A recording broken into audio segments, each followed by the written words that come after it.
जो श्री राम जन्मभूमि का आंदोलन था वो भारत के जागरण का प्रतीक था, और जागरण का भी विकास भारत के उसी जागरण के साथ सिंक्रोनस होकर हुआ था। मुझे याद है 30 अक्टूबर 1990, आज की पीढ़ी को निश्चित रूप से यह पता होना चाहिए कि यह कितना कठिन था।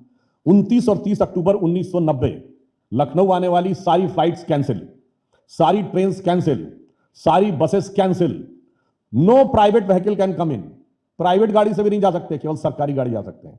और उस जमाने में इंटरनेट तो था नहीं, एसटीडी फोन से दूसरे शहर में बात हो सकती थी। ऑल एसटीडी लाइंस ब्लॉक्ड, केवल सरकारी एसटीडी लाइन चल रही थी। और अयोध्या से फैजाबाद, मतलब लखनऊ से फैजाबाद के बीच में अयोध्या जाने के रास्ते पे हर जगह पे बैरिकेटिंग लगी हुई थी। और जो कहा था कि परिंदा पर नहीं मार पाएगा, तो ऐसे नहीं कहा था। इस सारी बैरिकेटिंग के बाद उस विवादित ढांचे के चारों तरफ कांटे की बाड़ लगाई गई थी, जो कम से कम 10-12 फुट की थी। इसके बाद 7 लेयर्स ऑफ बैरिकेटिंग थी, जिसमें 4 मेटेलिक वो लगे थे और 3 बल्लियों वाली, और सारी बैरिकेटिंग्स के बीच में पुलिस वाले खड़े थे।